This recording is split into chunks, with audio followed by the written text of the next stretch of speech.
최근 들어서 교회 예배 분위기가 많이 달라지는 것을 느낍니다.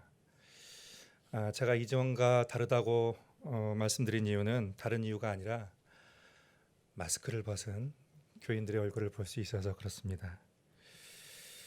처음 부임할 당시에 참 성도님들 얼굴이 늘 새로웠어요.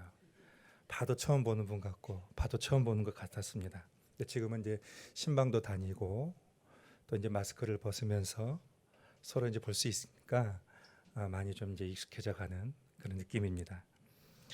참 놀라운 현상이에요. 지금 이런 현상이 3년 전에 코로나가 막 시작됐을 때는 1년 안에 종식될 것이다 그렇게 예상을 했는데 어느덧 4년째가 되어가고 있고 아직까지 그 영향은 우리의 삶을 미치고 있습니다.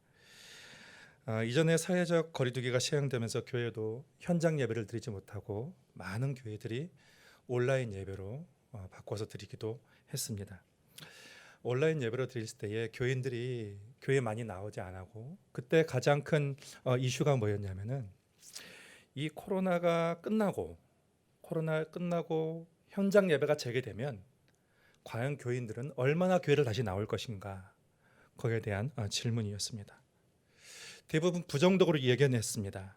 그래서 실제 설문조사 기관에서 조사한 결과가 있어요. 그러니까 2021년도 코로나가 한창일 때, 2002년 전이죠. 한창일 때에 통합총회에서 목회 데이터 연구소와 협력해가지고 한국교회 코로나 추적 조사 결과를 발표했습니다. 그래서 코로나 종식 후에 얼마나 많은 교인들이 다시 교회에 올 것인가 질문을 했는데 그때 대답이 약 26%가 교회를 다시 안 올 것이다. 그래서 한 10명 중에 약 한 7명만 교회를 오고 나머지 3명은 교회를 참여하지 않을 것이다. 이렇게 사람들이 예견을 했습니다. 그러니까 이 발표는 코로나가 한창이던 2년 전에 발표였습니다. 그러면 지금 이제 위드 코로나 시대가 되었고 사회적인 거리두기가 점점 완화되어 가고 있는 이 시점에 지금은 어떻게 변했을까? 지금 올해 2023년도예요. 올해인데 올해 1월에 한국의 목회 데이터 연구소 똑같이 목회 데이터 연구소에서 발표한 자료에 의하면 지금 교회 현장 예배 출석률이 85%라는 것입니다. 아직 코로나가 완전히 종식되지 않았는데 현재 85%의 성도들이 다시 교회로 돌아왔다, 예배로 돌아왔다라는 것입니다. 그러니까 이제 10명 중에 8.5명이 교회로 돌아와서 함께 예배를 드리고 있다는 것입니다. 그러면 앞으로 어떻게 될 것인가? 또 물었습니다. 성도들한테 물었습니다. 앞으로 어떻게 될 것인가? 그랬더니 70%의 교인들이 낙관적으로 예견을 했어요. 그래서 앞으로 더 늘어날 것이다. 앞으로 교회 오는 사람들은 더 많아질 것이다. 이렇게 응답을 했습니다. 왜 사람들이 이렇게 대답을 했을까 곰곰이 이제 생각을 해봤는데 아무래도 이제 지금 분위기가 그렇게 가고 있으니까 앞으로 이 분위기가 앞으로 이어질 것이다라는 그런 생각도 있을 것이고 또 혹자는 아니야 우리가 지금 전도의 열의가 지금 우리 가운데 다시 솟아나서 전도를 더 할 것이다라는 그런 의지가 교인들의 마음속에 있기 때문에 아마도 낙관적으로 미래를 본 것 같다라는 그런 생각이 들었습니다. 저는 이 자료를 검토하고 나서 코로나19에 왜 사람들은 다시 교회로 올까? 교회를 떠났던 분들도 왜 다시 교회로 돌아오려고 할까? 그런 동기에 대해서 생각을 해봤습니다. 그래서 저는 그 이유를 하나님은 여전히 교회를 사용하고 계시구나 그렇게 답을 얻었습니다. 그 이유는 복음의 능력 때문이구나 거기에 대해서 그렇게 해답을 얻었습니다. 여러분 교회의 현실은 여전히 매우 부정적이에요. 교회의 사회적인 신뢰도가 급격히 추락을 했습니다. 그래서 한국의 언론들을 보면은 한국의 교회를 신뢰한다라는 대답이 20%밖에 안 돼요. 그러니까 10명 중에 2명만 한국의 교회를 신뢰하고 나머지 8명은 교회를 신뢰하지 않는다라고 그렇게 부정적으로 대답을 했습니다. 교인들도 교회를 떠나서 가나안 성도들이 많이 늘었습니다. 이 가나안은 거꾸로 하면 안 나가잖아요. 교회 안 나가. 그러니까 예수는 믿는데 교회는 안 나간다라는 것입니다. 그들이 교회를 등지고 떠난 것은 여러 가지 상황적인 원인이 있을 것입니다. 교회에 많은 사람들이 있기 때문에 이런저런 사람들이 많이 있기 때문에 교회는 많은 문제들이 있죠. 교회 안에 구조적인 문제도 있고 또 교회 지도자의 어떤 윤리적인 문제도 있을 것이고 또 교인들 안에서의 어떤 갈등과 다툼과 여러 가지 문제들이 있을 것입니다. 그래서 그런 문제들만 생각하면 어쩌면 교회를 다닐 이유를 찾지 못할 수도 있습니다.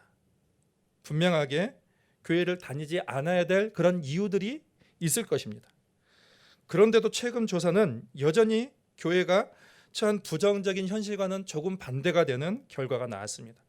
불과 2년 전, 3년 전에 예견했던 것에 비해서 현재는 약간 역전 현상이 나타나고 있다는 것입니다. 교회를 떠났어요. 그러다가 이제 다시 교회를 돌아오는 거예요. 교회를 찾는 이유가 무엇인가? 저는 이것은 오로지 복음의 능력이다라고 믿고 있습니다. 사람들이 있는 곳에 복잡한 일이 있습니다. 교회는 사람들이 있는 곳입니다. 문제가 없는 곳이 없습니다. 그러나 교회에 있는 복음, 교회에 계시는 예수 그리스도는 문제가 없다는 것입니다. 사람이 그 복음을 듣고 행하는 사람에게는 여전히 부족함이 있지만 복음 자체는 정확하는 것이죠. 복음은 완전한 하나님의 능력이 된다는 것입니다. 저는 오늘 설교 제목을 예수 그리스도의 복음이라고 했습니다.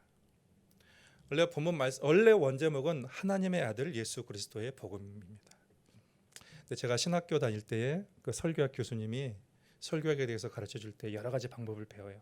설교할 때는 연역적인 방법이 있고 또 귀납적인 방법이 있고 그리고 또 어떤 교수님이 그러시더라고요. 설교학 교수님이 설교 제목은 12자를 넘기지 말라 이렇게 말씀하셔가지고 그래서 앞에는 자르고 예수 그리스도의 복음이다 이렇게 했습니다. 마가복음은 총 16장으로 되어 있어요. 16장으로 되어 있습니다. 그런데 원래 성경에는 장과 절이 구별되지 않아요.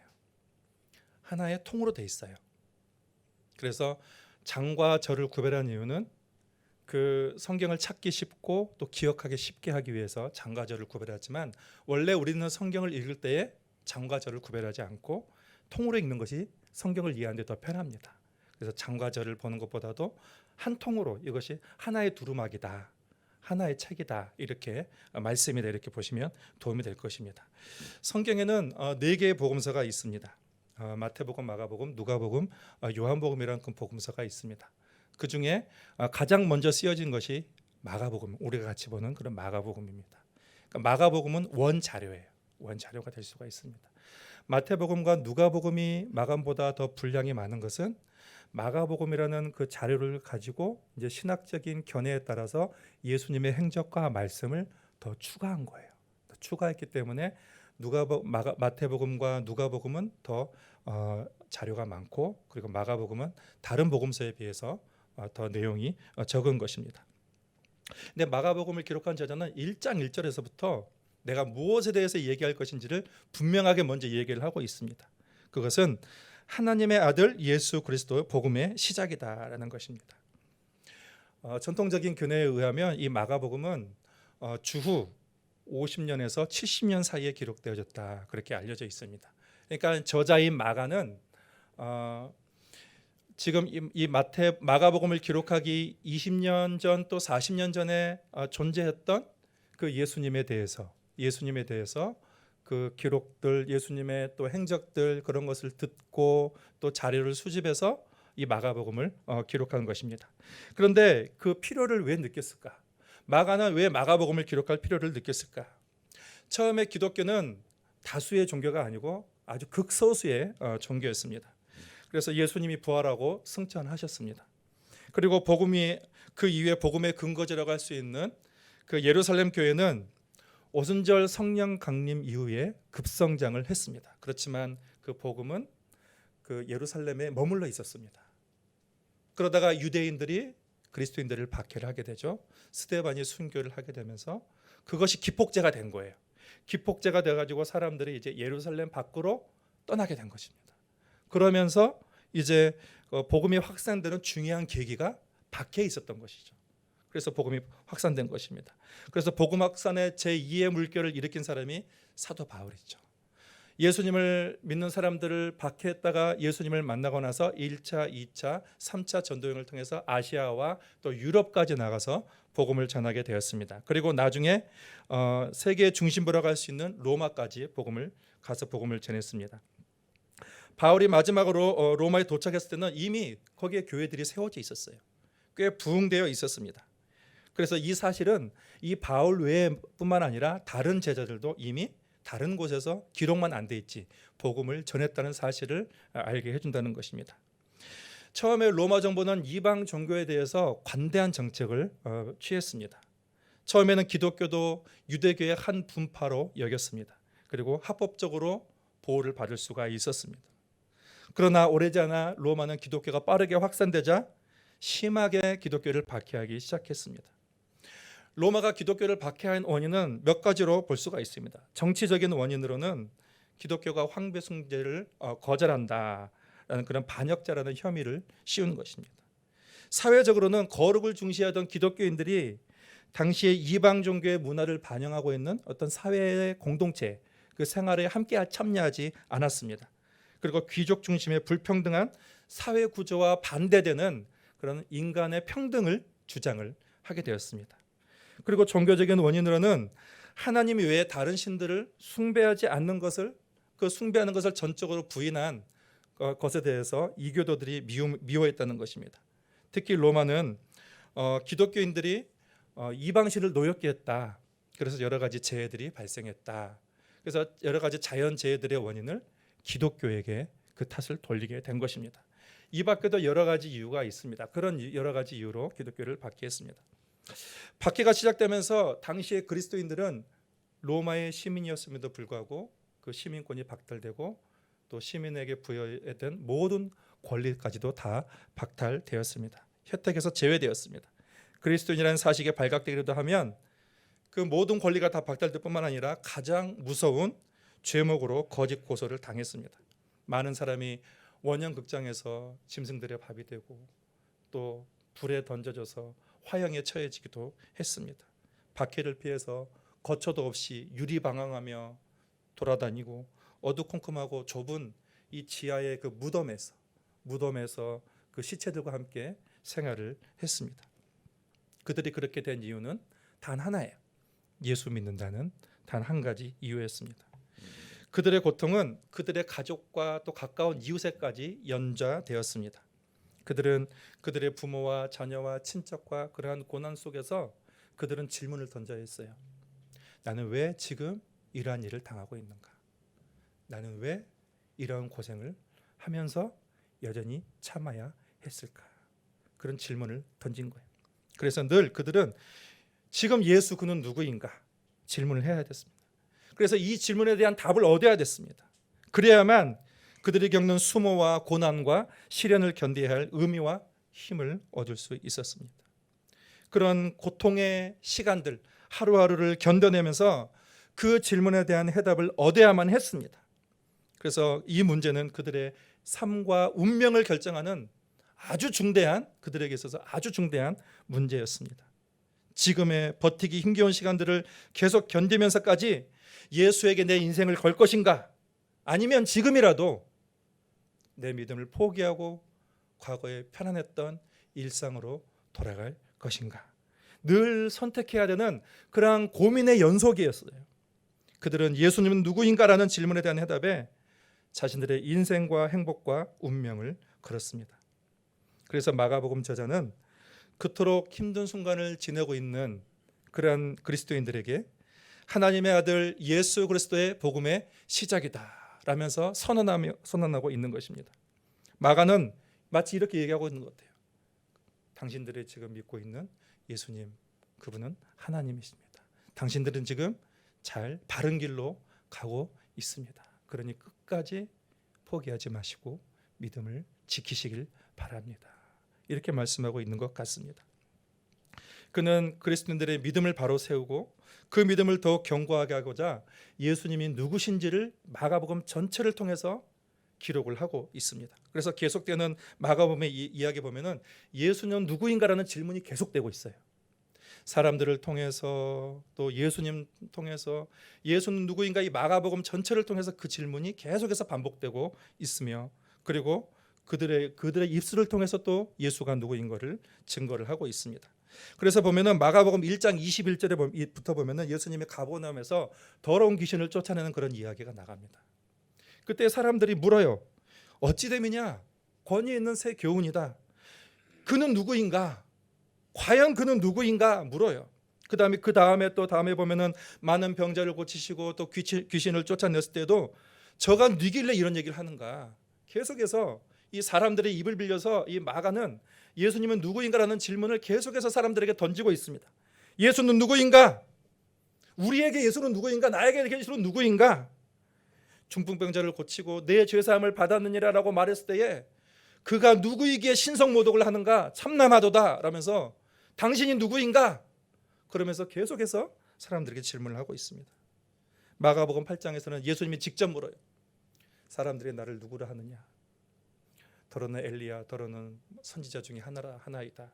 그때 예수님이 또 묻죠. 그러면 너희는 나를 누구라 하느냐? 이 질문을 통해서 지금 고통받는 현장에서 계속해서 질문을 던지고 있는 그들에게 너희는 나를 누구라 하느냐? 예수에게 인생을 건 사람들에게 예수님은 묻는 거예요. 너희는 나를 누구라 하느냐? 이렇게 묻고 있는 것입니다. 예수님은 누구이길래 이러한 질문은 내가 이렇게까지 하면서 예수를 믿을 이유가 있는가? 내 이런 삶에 진정한 의미가 있는가? 이것을 묻고 있는 다른 그리스도인들의 그 질문을 대신해 주고 있는 것입니다. 이렇게 중간중간 질문을 던지면서 저자는 예수님을 목격한 증인들의 대답을 통해서 마가는 답을 주고 있는 것이죠. 그래서 2장 2절에 중풍병자를 고친 것을 본 사람들의 입을 통해 예수님을 증언했습니다. 그가 일어나 상을 가지고 모든 사람 앞에서 나가거늘 그들이 다 놀라 하나님께 영광을 돌리며 이르되 우리가 이런 일을 도무지 보지 못하였다 하더라. 처음 보는 사람이다. 저 사람은 내가 처음 본다. 처음 경험한 사람이다. 이렇게 얘기하는 거예요. 예수님께서 소자야 내 죄사함을 받았느니라 라고 했을 때에 예수님은 어떤 사람인가? 예수님은 죄를 사하는 권세가 있는 분이다. 그것을 지금 마가는 얘기하고 있는 거예요. 사람들의 모든 문제의 근원은 어디에 있는가? 죄에 있다는 것입니다. 인간의 저주가 죄로부터 왔는데 그 죄의 문제를 해결할 수 있는 분이 예수님이라는 것을 지금 마가는 지금 이 예수님의 이야기를 통해서 계속해서 얘기하고 있는 거예요. 여러분 3장 11절에 보면 귀신 들린 자의 입을 통해서 예수님을 증언합니다. 더러운 귀신들도 어느 때든지 예수를 보면 그 앞에 엎드려 부르짖어 이르되 당신은 하나님의 아들이니다 하니. 귀신 들린 사람도 귀신 들린 사람을 통해서 누구라고 하냐면 예수님에 대해서 증언하는 거예요. 여러분이 지금 예수가 누구라고 지금 묻고 있는데 귀신들도 예수님은 하나님의 아들이다. 그것을 지금 얘기하고 있다는 것을 말씀하고 있는 것입니다. 마가복음 4장에 바람과 파도를 잔잔하게 하신 예수님을 본 제자들의 입을 통해서 또 제자들이 간접적으로 예수님을 증언하고 있습니다. 그들이 심히 두려워하여 서로 말하되 그가 누구이기에 바람과 바다도 순종하는가? 그가 누구이기에 그에게 자연도 순종하는가? 그는 자연도 다스리는 사람인가? 자연도 통제할 수 있는 자인가? 묻고 있는 것입니다. 그리고 중간에 쭉 넘어가면 8장에서 예수님이 아까 질문했죠. 너희는 나를 누구라 하느냐? 그때 예수님을 가장 가까이서 본 베드로가 주는 그리스도의 신이다. 위대한 고백을 하는 것을 보게 됩니다. 여러분 마가복음을 계속 보면서 우리는 한 가지 질문과 한 가지 답을 보는데 마가복음은 계속 예수는 누구인가를 계속해서 사람들에게 던지고 있어요. 다른 사람들의 입을 통해서 또 우리가 묻고 있는 것을 계속해서 던지고 있습니다. 그런데 그 예수님을 경험한 사람들 심지어는 마귀까지도 그는 하나님의 아들입니다. 이렇게 지금 답을 내놓고 있다는 것입니다. 그리고 마가복음 마지막 결론 부분인 15장에서 예수님이 십자가에서 달려 죽으실 때에 백부장의 입술을 통해서도 결론을 내립니다. 예수를 향하여 섰던 백부장이 그렇게 운명하심을 보고 가로되 이 사람은 진실로 하나님의 아들이었도다. 여러분 마가가 정말 하고 싶은 말은 1장 1절입니다. 하나님의 아들 예수 그리스도 복음의 시작이다. 예수님은 하나님의 아들이고 그리고 그리스도이시며 예수님을 통해서 복음이 시작되는 것입니다. 여러분, 이 말은 그 힘든 상황 속에서 믿음을 지키고 있던 사람들에게 정말로 마가가 할 수 있는 정말 가장 합당한 격려와 위로의 메시지였습니다. 본문에는 예수님에 관해 두 가지 명제가 나옵니다. 하나는 예수님은 하나님의 아들이다. 또 하나는 예수님은 그리스도다. 두 가지 명제가 나옵니다. 예수님의 하나님의 아들이라는 것은 예수님의 신성을 얘기하는 거예요. 예수님은 하나님이시다라는 것입니다. 그리고 또 하나 예수님은 그리스도라는 것은 예수님의 인성을 얘기한다고 했습니다. 그분은 하나님 아들, 그는 사람이시다라는 거예요. 이것을 종합해 보면 하나님의 아들이신 예수님께서 사람이 되셨다는 것입니다. 하늘 영광을 다 버리시고 하나님이신 그 예수께서 사람이 되셨는데 이것이 복음입니다. 그렇게 볼 수가 있습니다. 여러분, 이것은 예수님에 대한 이 대답은 이 고난을 이기는 데 있어서 가장 합당한 해답이었어요. 당시에 힘겹게 믿음을 지키고 있는 사람들을 위로할 수 있는 가장 합당한 대답이었습니다. 2000이라는 기독교 역사 동안 허다한 사람들이 이 복음을 붙들고 살았습니다. 그래서 모든 세상이 추구하는 죄와 쾌락과 권력과 그 모든 것을 다 버리고 예수님께 자신의 인생을 맡긴 거예요. 예수님을 따라가게 선택한 거예요. 그런 자기의 명예와 그 모든 것들을 다 버리고 낮고 낮은 곳에 가서 그리스도와 함께 살았다는 것입니다. 영생을 얻음에 감사했고 예수와 함께 동행하는 것에 감사했습니다. 여러분, 복음은 능력입니다. 복음은 이 세속적인 삶을 뛰어넘게 하는, 초월하게 하는 능력이에요. 인간의 한계를 극복하고 우리의 본능을 극복하게 하는 능력이 있는 것입니다. 이 복음은 보이지 않아도 살아계신 하나님을 우리가 영의 눈으로 보고 듣고 만질 수 있게 합니다. 그리고 그분이 주신 비전을 발견하게 하는 것입니다. 영국의 캠브리지 대학에 C.T. 스터드라는 학생이 있었습니다. 그는 학교에서 공부도 잘해서 늘 수석을 달리던 학생이었고, 그리고 크리켓 운동 선수였어요. 영국에서 영국 국가 운동 경기에서 금메달까지 딴 사람입니다. 미래가 열린 사람이에요. 미래가 보장된 사람입니다. 그런데 이 사람이 캠퍼스의 한 집회에서 복음을 듣고 예수님을 만나게 되었습니다. 그리고서 자기 인생을 아프리카에 가서 바치겠다고 그렇게 고백을 하고 준비를 하고 있었습니다. 학교 당국자가 다 말렸어요. 다 재능이 아깝다고 했습니다. 보장된 길이 있는데 이미 출세가 열려 있는데 그거 다 버리고 어떻게 그렇게 할 수 있단 말인가? 그래서 누가 와서 그에게 말렸습니다. 여보게, 이것은 자네에게 지나친 희생이 아닌가? 이때 C.T. 스터드는 모든 시대를 사는 그리스도인들에게 의미 있는 말을 남겼습니다.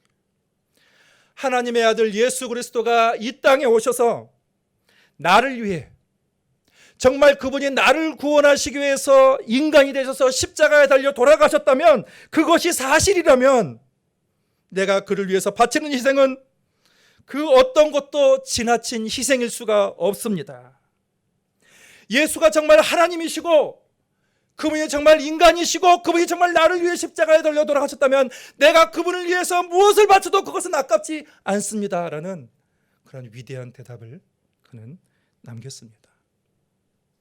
여러분, 우리에게 뭐가 위로가 될까요? 무엇이 가장 큰 격려가 될까요? 오늘 마가가 오늘을 살고 있는 우리에게 전하고 싶은 말은 이것입니다. 하나님의 아들 예수 그리스도가 복음이다. 이것으로 우리에게 힘을 주고 이것으로 우리에게 격려하고 있는 것입니다. 여러분, 인생을 그분께 바치는 것은 낭비가 아니라 가장 확실한 투자인 줄 믿습니다. 하나님의 아들 예수 그리스도, 이것이 우리의 힘이 되고 저와 여러분의 삶의 목적이자 이유가 되시기를 바랍니다. 하나님 아버지, 오늘도 많은 고민 가운데 우리는 삽니다.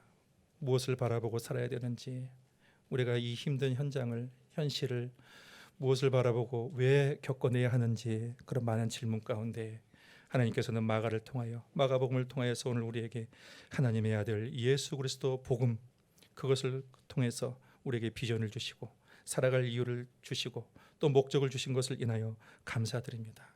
이 복음을 우리가 감사함으로 받아들이며 오늘도 이 힘든 세상 속에서 예수 그리스도와 동행함으로 승리하는 믿음의 삶을 사도록 주께서 인도하여 주시옵소서. 예수님의 이름으로 기도하옵나이다. 아멘.